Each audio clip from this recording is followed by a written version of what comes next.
The 5th of May, 1980. Masked men stormed the Iranian embassy in the heart of London in the glare of the world's television cameras. Their mission?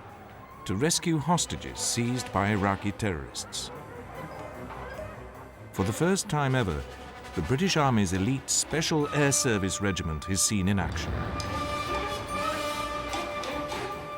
Inside the building, the SAS cleared each room, using carefully pre-planned drills.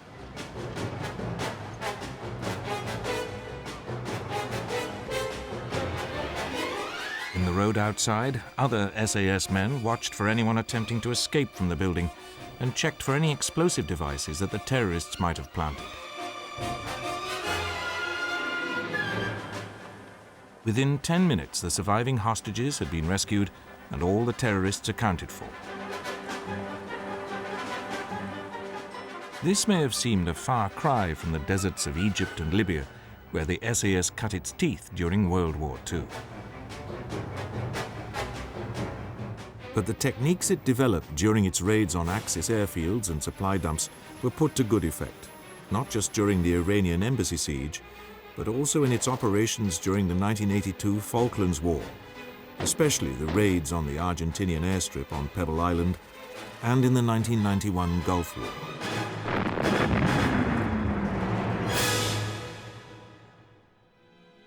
In the summer of 1941, the British and Dominion forces in Egypt were stalemated. Earlier in the year, they had triumphantly driven the Italians out of Cyrenaica, the westernmost province of Libya. The Italian 10th Army had been destroyed, and tens of thousands of prisoners fell into British hands.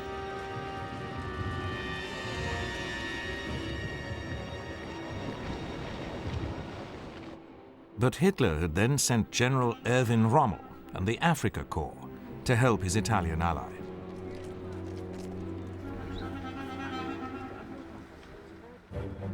Rommel wasted little time.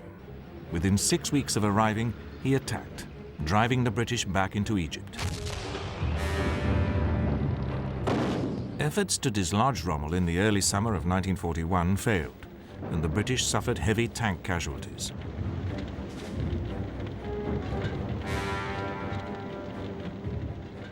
The only encouraging fact was that although under close siege, the garrison of the Libyan port of Tobruk continued to hold out against the Axis forces.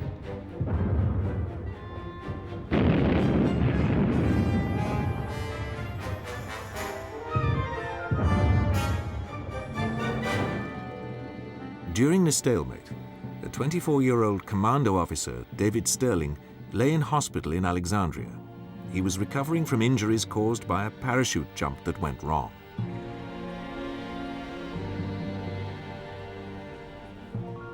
Sterling had plenty of time to think about why the war in the Middle East seemed to be deadlocked and how this could be broken. One of the most notable factors about the war in the Western Desert was the immense distances that needed to be covered. The distance from Tripoli, where the Afrika Korps had landed, to Alexandria, the main British base, was over 1,000 miles. There were few proper roads, and to the south was an open flank of desert which could be navigated by experienced troops.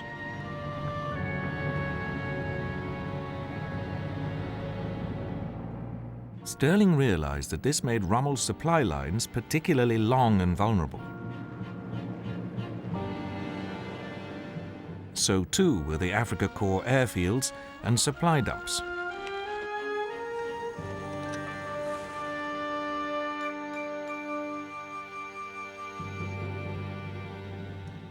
Attempts to disrupt them through commando raids from the sea had failed because Axis forces were too alert. Also, the Royal Navy's Mediterranean fleet could not spare the ships for major amphibious operations. Its priority was to keep the still powerful Italian fleet at bay. The Navy was also struggling to keep Tobruk, as well as the strategically important island of Malta, supplied, in the face of constant Axis air attacks from both Italy and North Africa.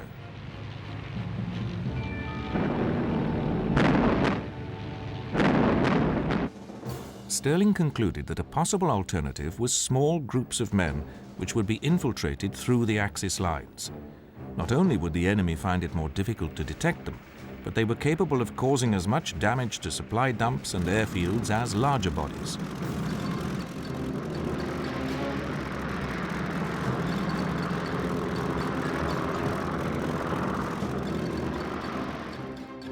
For his raiding force to be effective, Stirling believed that it must be responsible for its own training and be directly answerable to the Commander-in-Chief Middle East. He also proposed that his force should be sent in by parachute and operate in conjunction with any future British offensive. Once out of hospital, Stirling decided that if he submitted his proposal through normal channels, it would merely get lost in the bureaucracy that was Headquarters Middle East. He decided that a direct approach to the very top was the only way to get his ideas considered. Stirling therefore went in person to General Neil Ritchie, the Deputy Chief of Staff of Headquarters Middle East, and handed him his pencil-written memorandum. Ritchie was impressed. He assured Stirling that he would show it in person to the Commander-in-Chief, General Sir Claude Auchinleck. Auchinleck also liked Stirling's ideas and authorized him to recruit a force of 6 officers and 60 soldiers from the commandos in the Middle East. Thus, the SAS was born.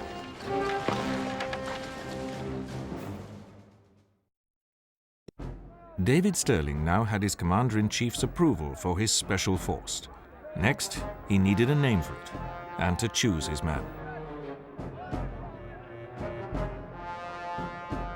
The name was the idea of Brigadier Dudley Clark, who was in charge of deception operations in the Middle East. It arose out of a plan to convince the Axis that the British had a large airborne force in the area. Stirling's 66 officers and men were rather grandly titled L Detachment Special Air Service Brigade.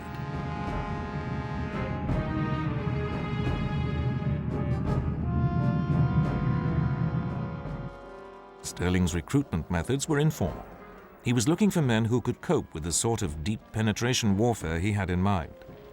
Among his first recruits was his fellow guardsman, Captain Jock Lewis, a born organizer.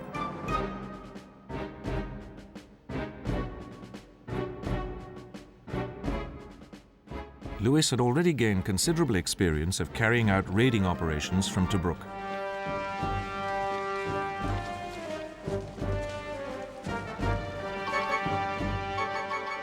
Another was the pre-war Irish rugby football international, Blair "Paddy" Mayne, who was always thirsting for a fight. Mayne had operated with No. 11 Commando during the recent campaign against the Vichy French in Syria.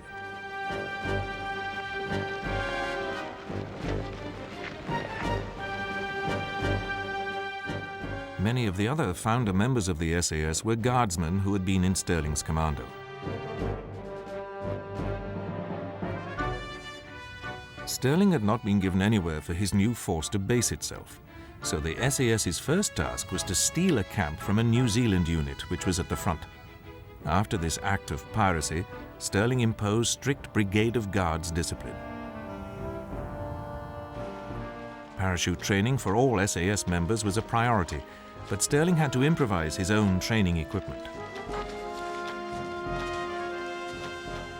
He then had to persuade the RAF to lend him an elderly Bombay transport aircraft from which his recruits could complete their training.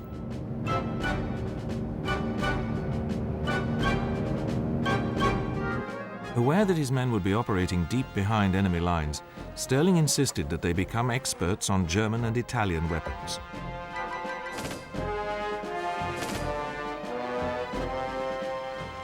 From the start, the SAS was obsessed with being the toughest of the tough.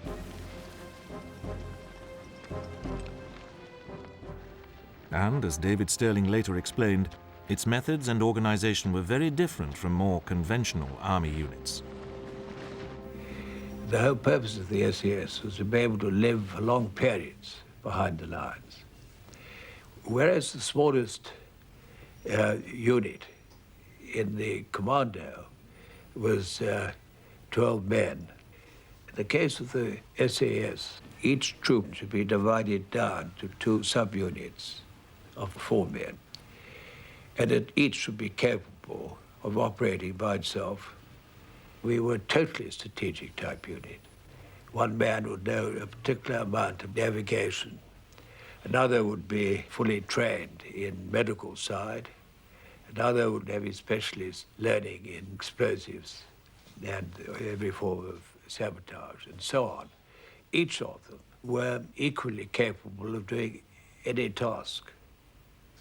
The magic of having 4 men was that it wasn't commanded by any particular one of them.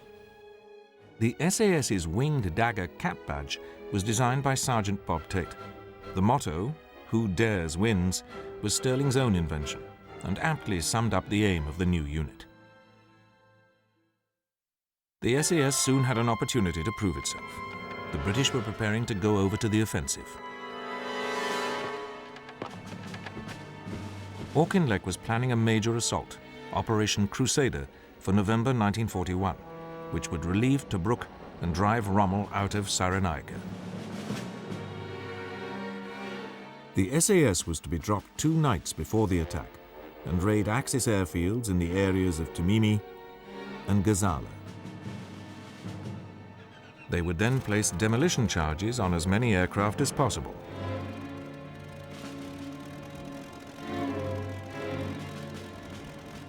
Once they had carried out their attacks, Stirling and his men needed to be extricated and brought back to the British lines. He decided that this was an ideal task for the Long-Range Desert Group, which had been formed in June 1940 as an intelligence gathering unit.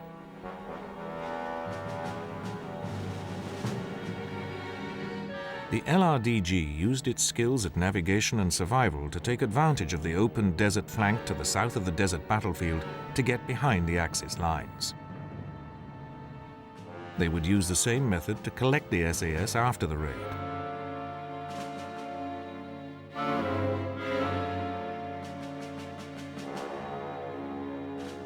On the evening of the 16th of November 1941, Stirling and his men were gathered at a forward airfield in Egypt.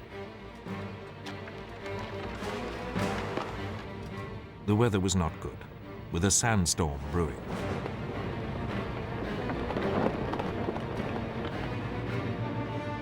But Stirling was determined to go ahead with the operation. 5 Bombay aircraft, each containing an SAS group, took off. The first operation did not go well.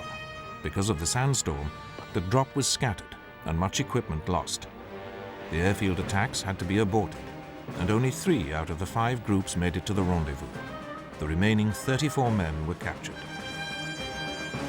An LRDG patrol duly collected the survivors and took them to an oasis at Jalo, behind Axis lines, but deep in the desert to lick their wounds. Stirling himself returned to Cairo, fearing that he might be ordered to disband his unit. But he found that the British headquarters was preoccupied with more pressing matters. This gave the SAS another chance to prove itself. For on the morning of the 18th of November 1941, while Stirling and his men were waiting to meet up with the Long-Range Desert Group, the main British attack on Erwin Rommel and his Axis forces had opened. It did not go quite as planned.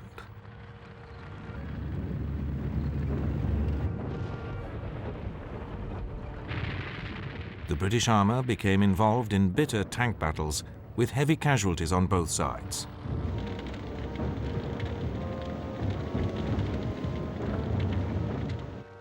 Rommel also created confusion through a sudden thrust aimed at destroying British forward supply dumps. But running short of fuel, he was forced to withdraw.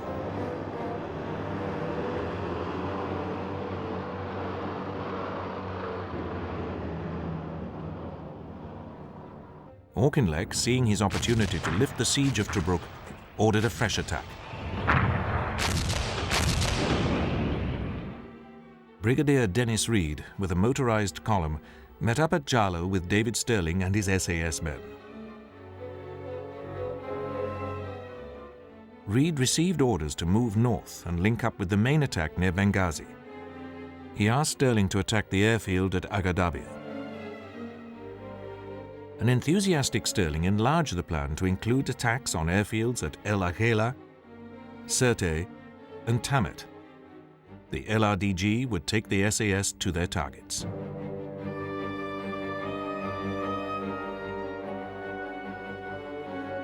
Paddy Mayne and his team were able to infiltrate Sirte without being spotted and proceeded to destroy no less than 37 aircraft.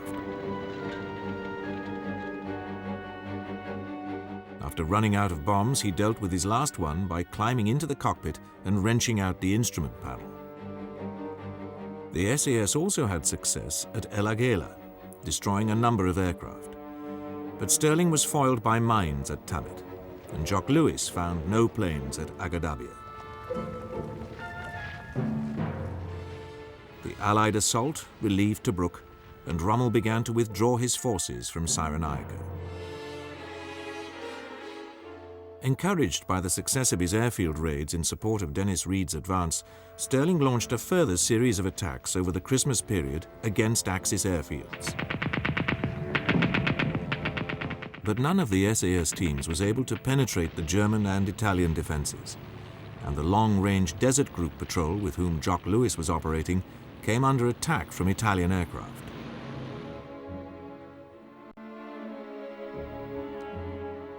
Tragically, Lewis, whom Stirling regarded as his right-hand man, was killed. With Rommel driven back into Tripolitania, Stirling returned to Cairo and obtained Auchinleck's backing to recruit further men. Among them was a Free French troop under Commandant Berger and a young officer from the Cameron Highlanders, Fitzroy MacLeod, who would later lead the British military mission to Tito in Yugoslavia. On the 22nd of January 1942, Rommel struck again, driving the British back to Gazala. As the British retreated, the SAS carried out 2 attacks on the port of Benghazi and nearby airfields. These had mixed success. Bernina had no aircraft, Slonter was too heavily defended, and only one was destroyed at Barsi. The main airstrip to Berka could not be found, but Paddy Mayne was able to attack an adjoining strip. Rommel attacked once more at the end of May, driving the British back into Egypt after 5 weeks of fierce fighting. This meant that Malta could again be attacked from Axis bases in North Africa as well as Italy and Greece.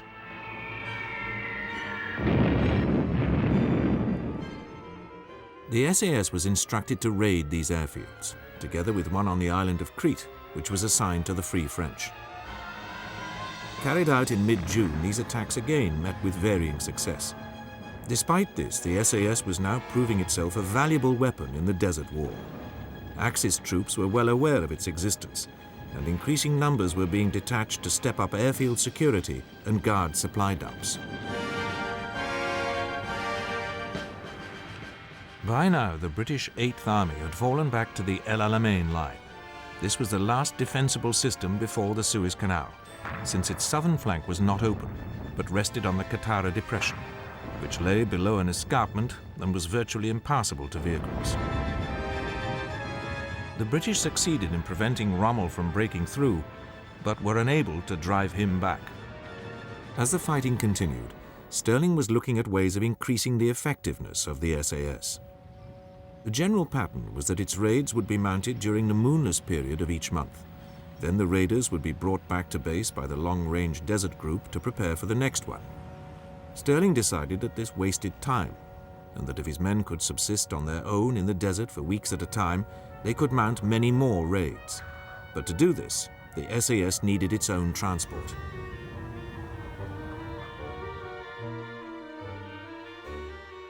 Stirling already had a stripped-down Ford shooting brake, known as the Blitz buggy, which he took on raids, painting it grey so that it could pass as a German staff car.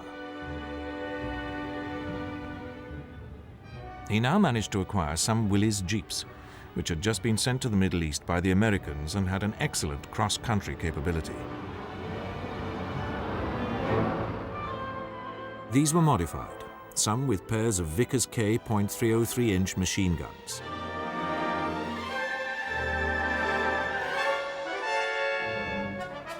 Others were given an even heavier armament, a .5-inch Browning machine gun together with a single Vickers K in the front and twin Vickers in the rear of the Jeep.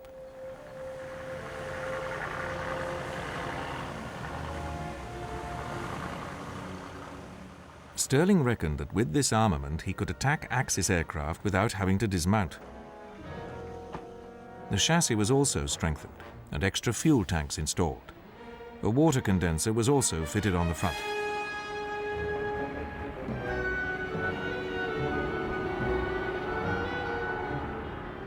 With the modifications completed, the SAS was ready for action once more.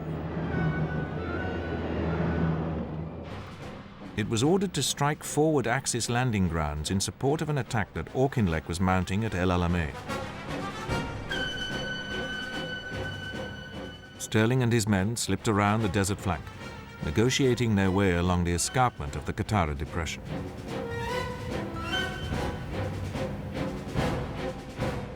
They then met up with an LRDG patrol, which was to guide them to their targets. One group, led by Stirling and Main, attacked the airfield at Baghosh.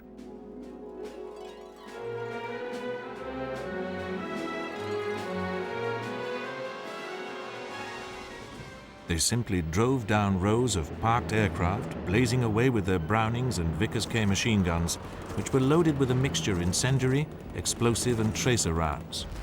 Such was the surprise they achieved that not a single shot was fired at them.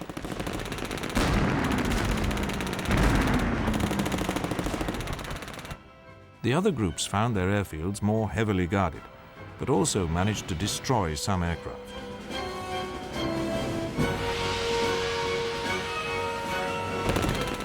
At the end of July 1942, Stirling carried out a massed raid on Sidi Hanesh airfield near Fuka airfield with his jeeps.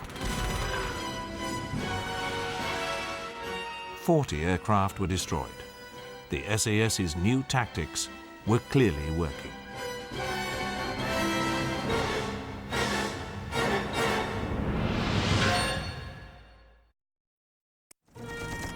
Following the success of its new tactics against Rommel's forces massed in front of El Alamein, the SAS was ordered back to its base at Kubrit in Egypt.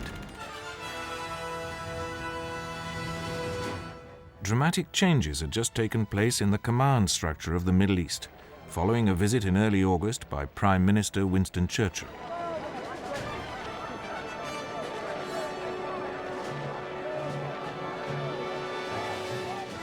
He had decided that Auchinleck was exhausted and replaced him by General Sir Harold Alexander. General Bernard Montgomery was given command of the 8th Army.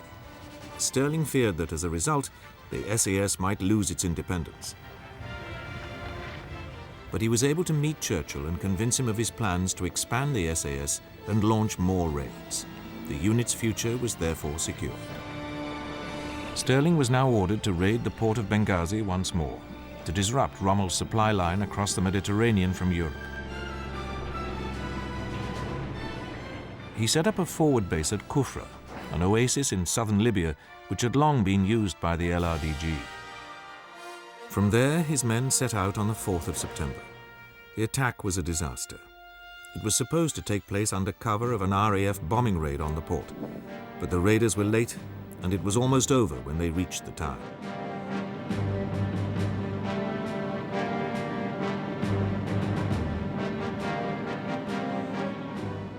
The garrison was on full alert, and a fierce firefight developed, in which at least one jeep was set on fire.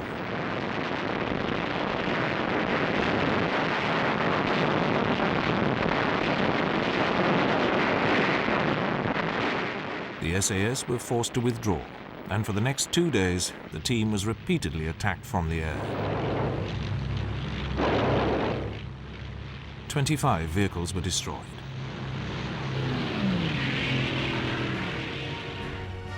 The remainder managed to reach Jalo, where they found enough fuel to get them back to Kufra.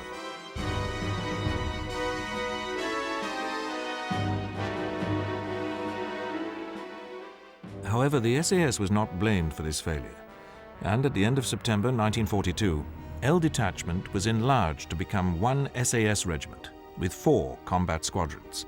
Stirling himself was promoted to lieutenant colonel. Montgomery was now planning to take the offensive at El Alamein. The SAS role would be to attack Rommel's lines of communication.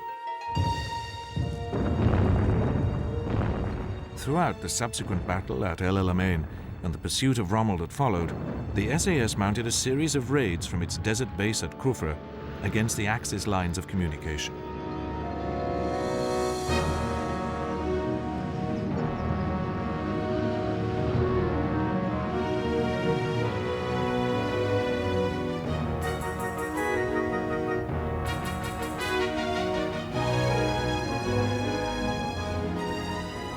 One striking incident involved Private David Silito.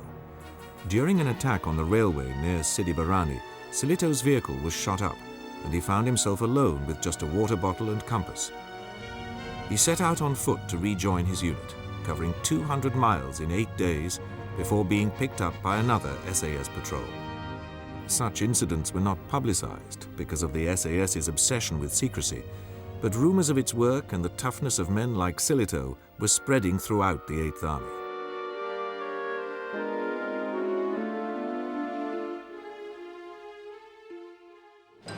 As the pursuit of Rommel across Libya continued, a new campaign opened at the other end of North Africa.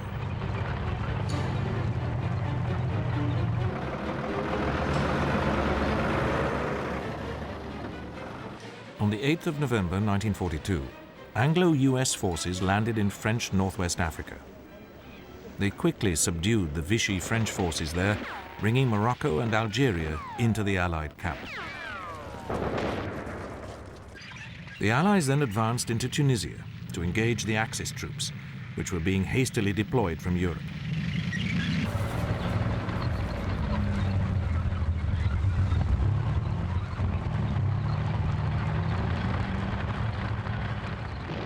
Hopes that Tunisia might be quickly secured proved false, and the Allies were faced with a winter campaign in the west of the country, while Montgomery closed in from the east.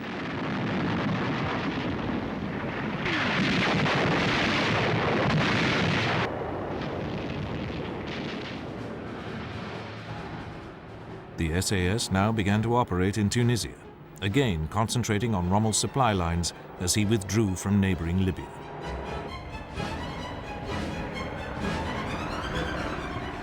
But disaster struck.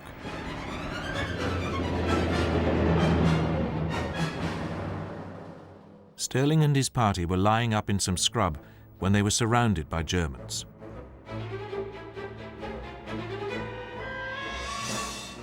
After a firefight, some men were able to escape, but David Stirling was captured. The reputation of the Phantom Major, as the Germans now called him, had grown to such proportions that he was imprisoned in Colditz, the supposedly escape-proof castle where he spent the remainder of the war. The loss of David Stirling, the man who had founded and inspired the SAS, was a grievous blow. But the successes of the unit he had founded and the effect that its raids were having on the Germans and Italians meant that there was no question that it would continue its operations.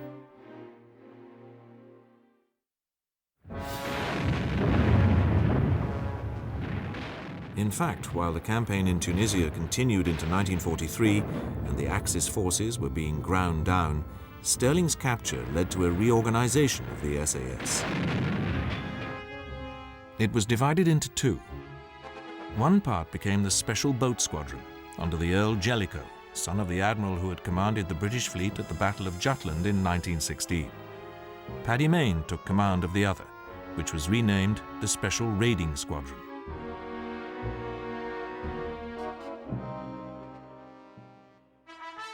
Among the new recruits for Jellicoe's SBS was Lieutenant Anders Larsen, a Danish merchant seaman who arrived in Britain at the end of 1940. He had joined a secret commando unit, the small-scale raiding force, and had distinguished himself in a number of cross-channel raids. When this was disbanded, he was posted to the SBS.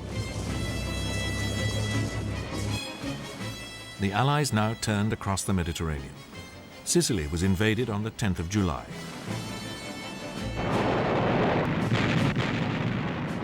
Paddy Mayne's SRS was ordered to take an Italian coastal battery before the main assault. They not only did this, but also captured another battery. 48 hours later, the SRS landed again and captured the town of Augusta, holding it until relieved by the main force. A new SAS unit, 2 SAS Regiment, was also involved in the invasion of Sicily.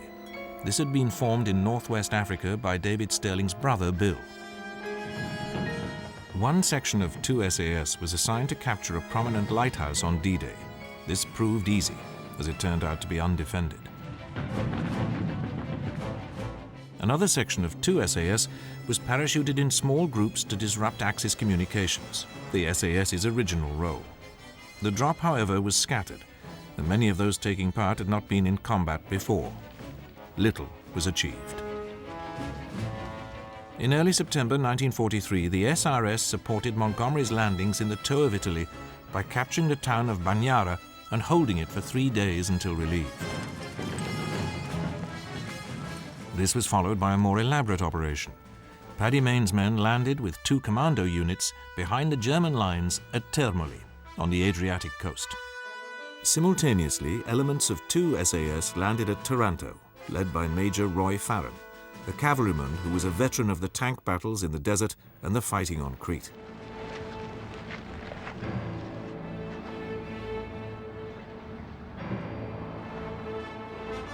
Farren then moved northwards with his jeeps and linked up with Paddy Mayne at Termoli.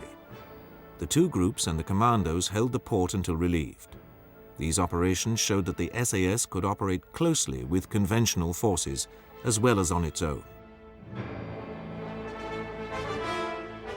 While this was going on, 2 other groups of 2 SAS were dropped in northern Italy to cut railway lines in an operation codenamed Speedwell.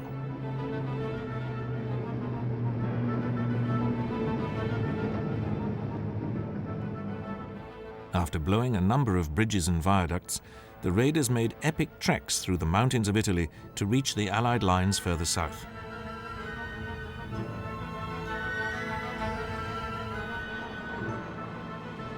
SAS operations continued in January 1944 in support of an attempt to outflank the formidable German defences of the Gustav Line.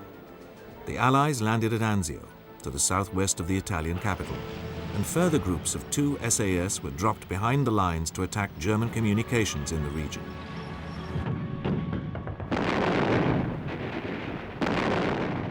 In the event, this counted for little, as the Allies failed to exploit their initial success by rapidly advancing inland, and the Germans were able to contain the beachhead.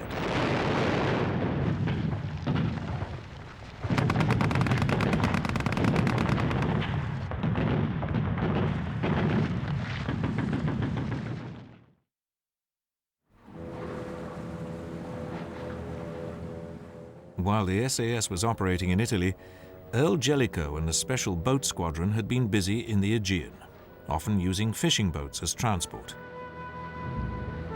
In one of the few SAS operations that was actually filmed, the SBS took advantage of the Italian surrender in September 1943 to make landings on islands in the Dodecanese, bringing the Italian garrisons onto their side.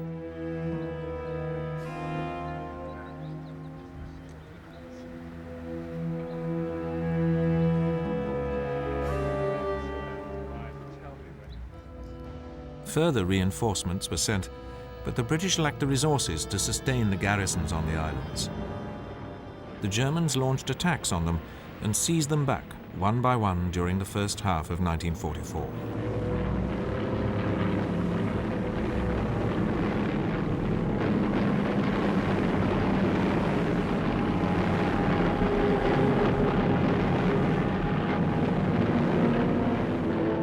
The SBS suffered a number of casualties during these attacks, but continued its raiding operations in the Aegean.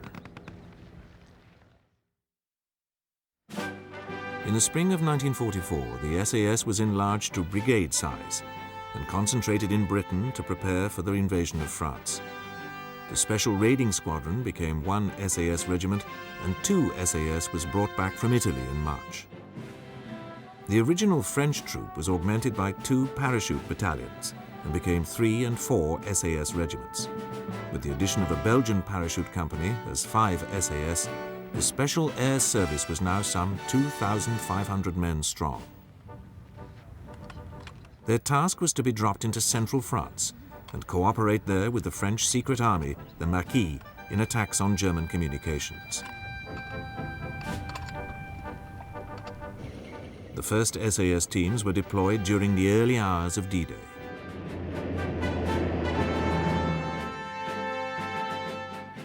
The woods and forests in the area proved excellent cover for the SAS teams and their jeeps.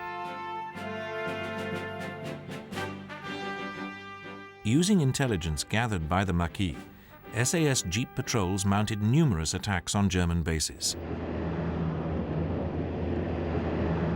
A favorite tactic was to drive at speed through a German-occupied village, blasting away at houses being used as billets or storage.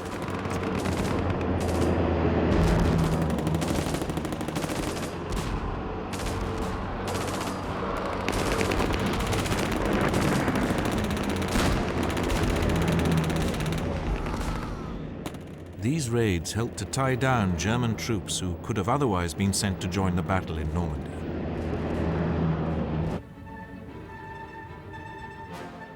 One group was given the unusual job of assassinating Rommel at his HQ in northern France. They dropped on the 25th of July, not realizing that Rommel had been badly wounded in an air attack a week earlier and was back in Germany.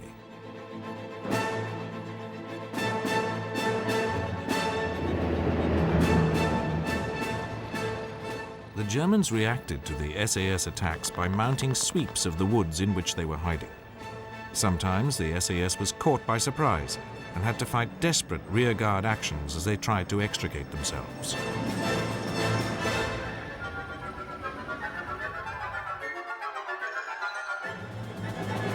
One group of 35 SAS men operating in the Poitiers region in early July 1944 were totally surrounded. Almost all those who survived the firefight that followed were captured. One wounded SAS man was beaten to death with rifle butts, while 30 others, together with an American airman, were shot in cold blood.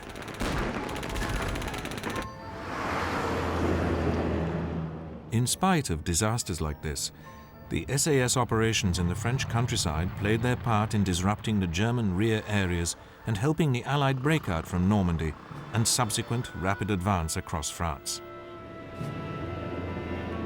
But with the liberation of France, the scope for independent operations deep in enemy territory declined dramatically, especially once the Allied advance slowed because of overstretched supply lines. It seemed to some in the British High Command that the SAS no longer had a relevant role.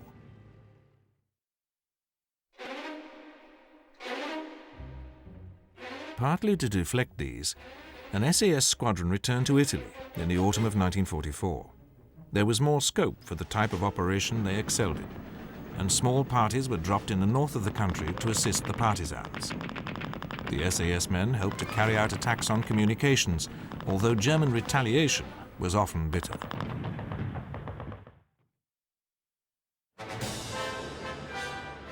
The SBS enjoyed a happier time towards the end of 1944, when they took part in the liberation of the Greek mainland.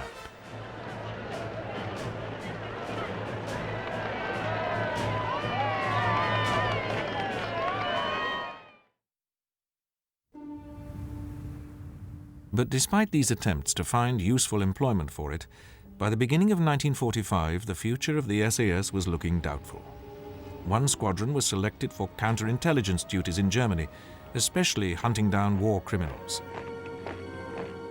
1 and 2 SAS were earmarked for the liberation of Norway, but the Allied strategy was to leave the large German garrison there until after Germany itself had been overrun.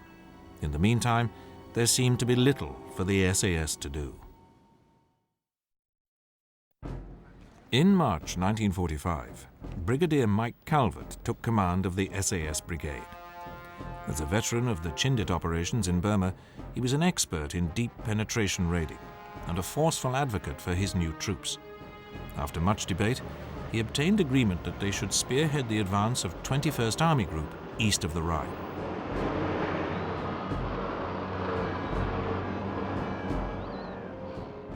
Five squadrons took part in the final advance, acting as screening forces for the 1st Canadian and 2nd British Armies.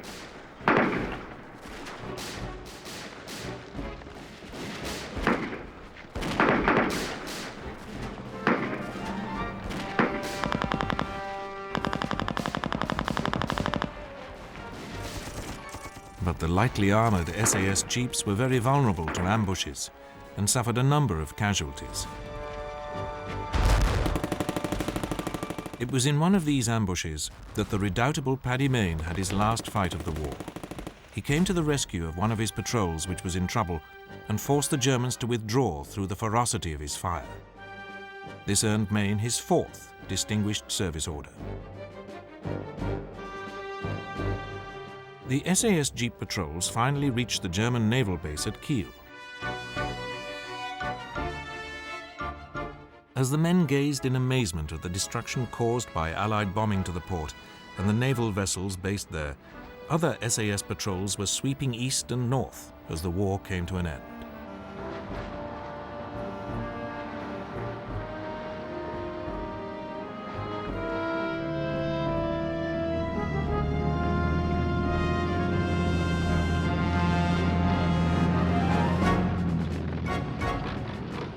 The Special Boat Squadron was also involved in the final Allied offensive in Italy in April 1945.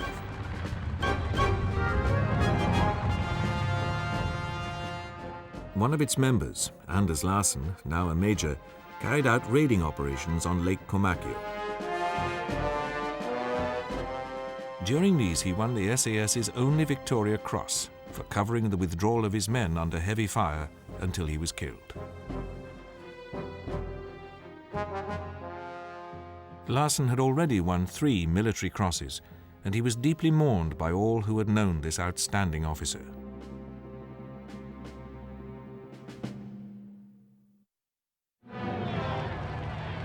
As the war ended, 1 and 2 SAS, together with the brigade headquarters and paratroopers, were sent as anticipated to Norway to oversee the disarming of the German forces there.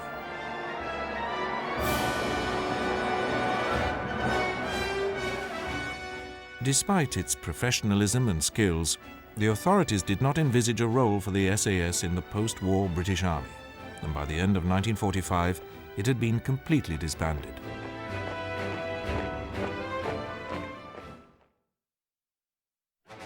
But this was not the end of the story, for the SAS was reborn during the 12-year campaign against communist terrorists in Malaysia.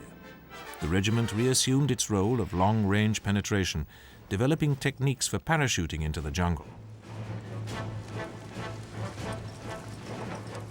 Subsequent campaigns took the SAS to the barren wastes of South Arabia, where it gave active support to the Sultan of Oman in his fight against Marxist insurgents who threatened to overcome the country. The SAS trained the local tribesmen and led them in battle against the rebels. During the 1982 Falklands campaign, the SAS carried out an operation only too familiar to those who had served with it in North Africa 40 years before. This was the highly successful raid on the Argentine airstrip on Pebble Island, before the British landings on East Falkland.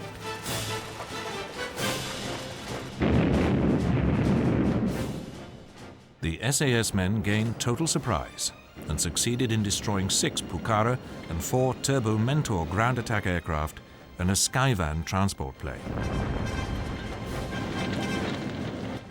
The raid left the Argentines without any aircraft on the islands to attack the landings when they took place 4 days later.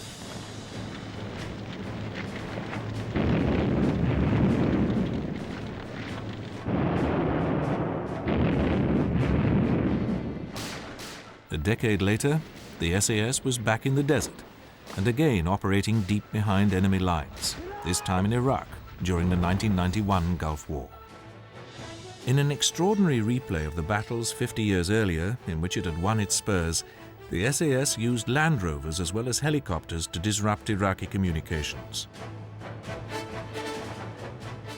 A more modern task was hunting down the Scud rocket launchers with which Saddam Hussein was threatening his neighbors.